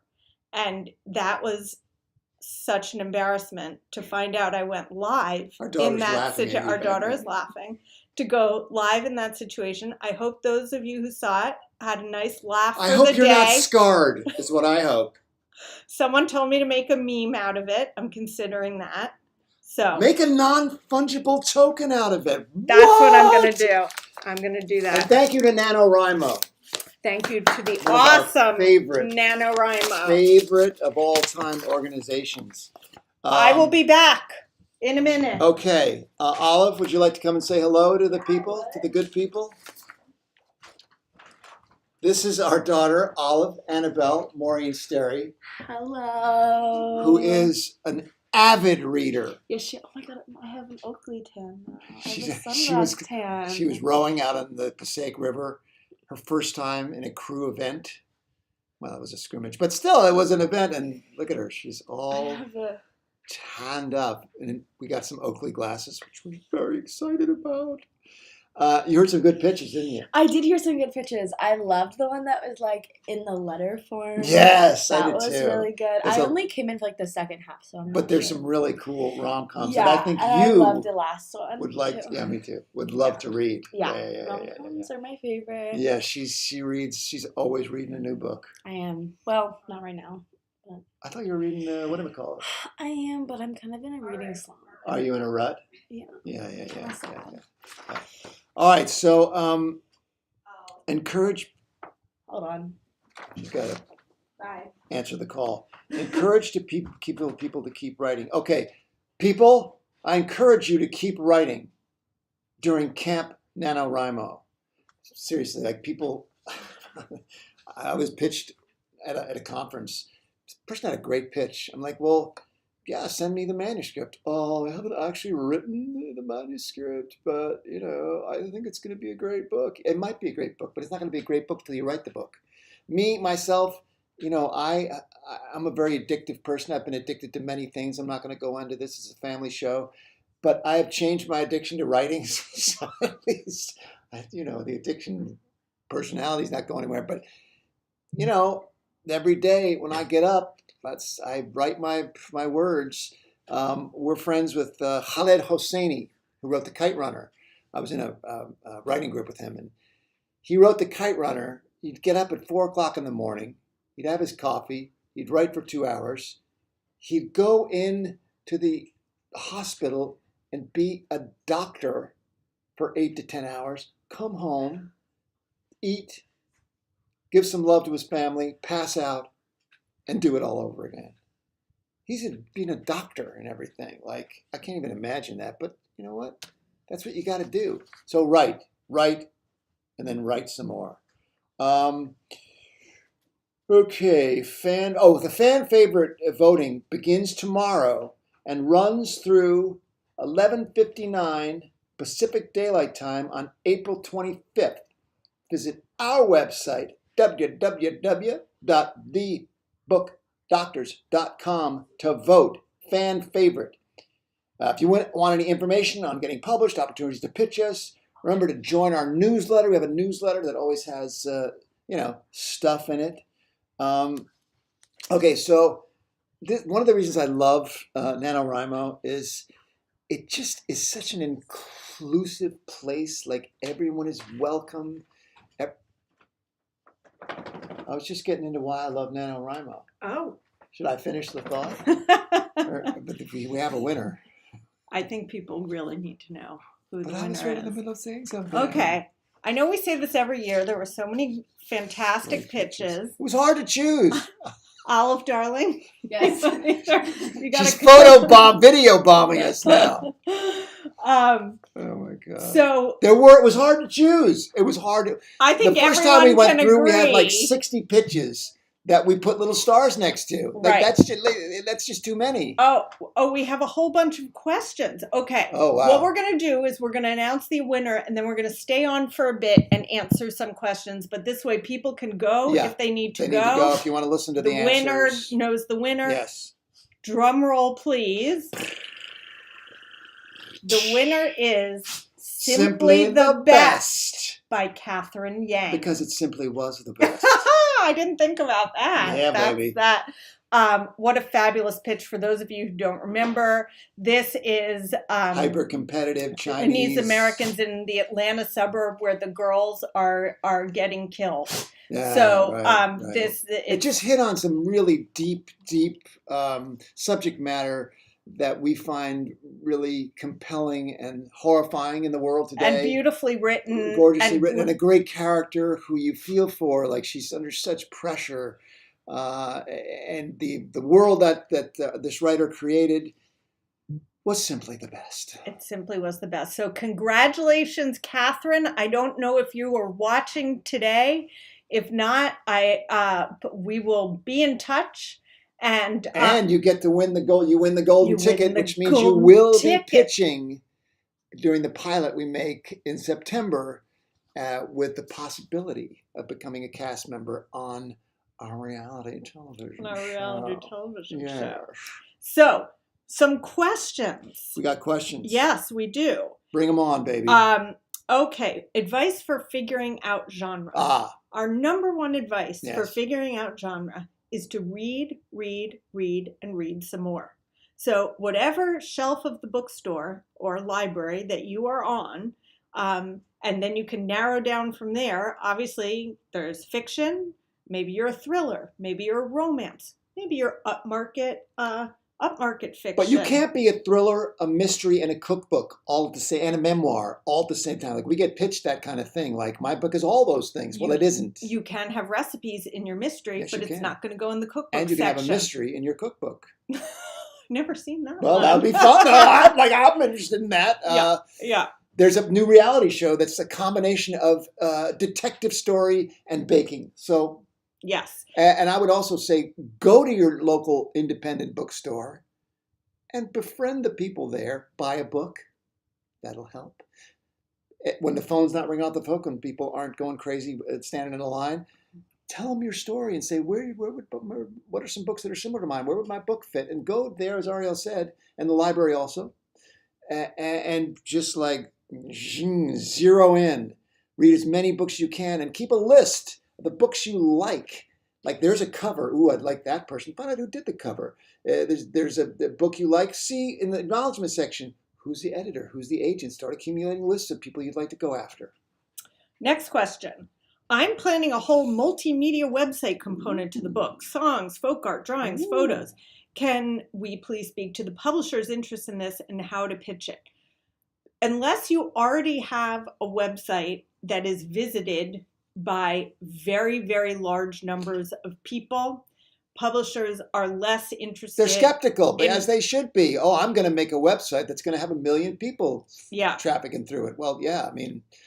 If you have an incredibly cool website that looks super professional and that you've confirmed is super professional by a professional. By super professionals. Then you can include that in your a link in your pitch. Okay. But let me say one more thing. You got to start seeding this thing and making it before. You got to have all the ducks in a row before you approach a publisher or getting published or an agent. Okay. Editor. Someone asked, what about dialogue in a pitch? Good, bad, and different? Lists are bad? Are questions bad? So those are good questions. Those are very good they're questions. They're not bad. They're good. So dialogue can work, but it's not usually done. So it has to be just goes a long way. Lists, like we said, can be cumbersome and not really add to a pitch, but we've seen examples here where they worked. And questions, there are certain questions that novices do all the time. I'll tell you one that bothers me. Yeah. Can you imagine a world where, yes, I can imagine a world because that's what I'm doing. I'm reading. Or no, I can't. I can't imagine that world. So either way, you're setting yourself up for failure. Questions are often, funnily enough, they're used all the time on the backs of books by professionals, but we try to stay away from them. Well, we've been on several panels with major, huge editors, agents, publishers who go, God, if I see 3 questions at the end of a pitch, will they survive this? Will she succeed at that? Will they do the other thing? I'm going to have to, kill somebody. Well, they don't say that, but that was the general idea. Someone asked, I wish to get a critique back. Is there a thing for that? Well, we have a business called The Book Doctors. You can go to thebookdoctors.com and check out what we do. And one of the things that we do is critique pitches. Yes. So that, and we also can recommend other people that do as well. We also edit books and help people, figure out what the best way to get published. How do you feed imposter syndrome when you're a female neurodivergent writer? I would say that as a female neurodivergent writer, you have a unique point of view that people would want to read. So I don't see it as you being an imposter. I see you as being someone who brings something different to the table. I would look at yourself as a unicorn instead of an imposter. Like I'm somebody who has had horrible things happen to me. And for years, I thought that made me a horrible person. And a lot of shameful things I did that made me feel ashamed. But then when I finally decided to tell my story about all these horrible things, I realized that my ability to tell a story about these things made me very unique. And I got a certain amount of hate. But for all the hate I got so much more love. like this, like that, so much more. And I still get emails from books I've written 20 years ago. Oh my God, I saw your book. I thought I was such a freak, such a loser. And then I read your book and I realized you're just as big of a freaking loser as me. I'm like, yeah, I am. Freaks unite. So, so is this program going to be available worldwide? Yes, I believe. If you mean the Pitchapalooza, yes. The program? Here's someone else. Or the TV program? Oh, That's what they might mean. Well, we hope so. I don't look at it like that. My answer is yes, it will be. Yes, it will be. Definitively. Definitively. Okay. I put a small excerpt in my pitches, just a small quote that speaks to the book and leads to more questions. Is this a good idea? Yeah, if it's the right little bit. We get pitches that are like just a big chunk out of your book. That's not going to work as a pitch. But in my first book I wrote by myself, Chicken, the publisher took a little chunk, a little paragraph that was particularly pithy, I guess they thought, because it displayed the world I was creating and the language that I used. And they start the back of the book. That's the first thing you see is a tiny little chunk, a short paragraph of the writing from the book. But then it says, a year of living, blah, blah, blah, in which David Henry Sterry does this and that and the other. And then it's a proper pitch. Yeah. So someone wants to know, what are other resources for pitching? Did we mention our YouTube channel? I don't think we did. Man, I may have. But anyway, we have a lot of videos about how to pitch and how not to pitch. In fact, I made a cartoon about how not to pitch your book, which I think is very educational and funny. But what are some other... We happen to have written a book. Well, we did write a book, The Essential Guide to Getting Your Book Published, that has a whole section about how to pitch. But what about other than us? Is there anything else? I can't think of anything apart from us that's awesome in this regard. No, there are many, many people. Jane Friedman is a great resource for writing pitches. There are many, many wonderful published writers who have talked about their journey pitching that are available through their blogs. Yes. You say this all the time, and I'm going to say it. I mean, the best thing you could possibly do is to read. Wait, Oh, that's our book. Here, stand in the background. Hold on. No, but there's a question for Olive. For Olive? What? Someone Hold on, I'm not done with this. I'm sorry. I'll wait. Read 100 pitches. Yeah. Read 100 pitches. That's the best thing you can do. That are in the category that's similar to yours. And you'll quickly see some pitches are great. Some pitches are horrible. You see the language that they use. You know, you can take something from a pitch that you love. It's not stealing. We call it paying homage. Yeah. And you can see like, oh, I would never write a pitch like that. And you'll see a bunch of pitches that are horrible on books that have been published and are in your bookstore and library. It's a very interesting exercise. Okay, Olive. Can you please state what your favorite book is? Oh my goodness. I have or you could say a few. Say a couple. You can say a few. So, okay, my favorite... Okay, one of my favorite... Yeah, come in. Yeah. One of my favorite books ever is Smile by Rand Telgemeier, just because I read it in like 2nd grade and I went to my local bookstore and I read it in like 40 minutes and then like immediately bought it and like whatever. You've read it like 100 times. Yeah, it's like I bring it everywhere with me if I'm anxious. Like it just calms me down. And then like real books. I mean, not that that's not a real book. It is a real book. But like books that don't have pictures in them. Yeah. Yeah. So I love the Seven Husbands of Evelyn Hugo. I love that book. I love Smile too. She's my reader, my yeah. person that like, what should I read next? I loved Normal People. And like for rom-coms, I'd say The Hating Game. And also I just read Love and Other Words by Christina Lauren. And Heartstopper, another great graphic novel. So all of those. And also for a good mystery, A Good Girl's Guide to Murder, and like that whole trilogy, except for the 3rd one, which was very good. But I love those books. Excellent. Thank you. Okay. Curious about voting. Is it the book we'd most like to read or the pitch that was best written? And the answer is yes. Whichever you choose. How do you know something is too descriptive or not? descriptive or not descriptive enough while writing. You know, a lot of this is about testing out your material. Trial and error. And if you start reading your pitch and someone kind of glazes over, then, and if someone is like kind of lost because you've gotten too detailed, notice how I stopped because you opened your mouth? Go ahead. Okay, so here's what I would do. From now on, whenever anyone asks you, hey, what are you up to? And you say, I'm writing a book. When they say, what's it about? And if they don't say what's it about, it's probably someone you shouldn't be friends with. Because if you say I'm writing a book and someone doesn't say what is it about, that's not good. So when they say what's it about, you have 1 minute to pitch them your book. Keep pitching that book and you will see very quickly what people love and what they don't love. And that's, you just test. I'm testing anytime I get an idea. First thing I do is write a 250-word pitch, and then I think it's really wrong in the worst evangelistic kind of way to just go up to somebody and say, here's my pitch for my book, can I tell it to you? Like I was in a conference with an agent.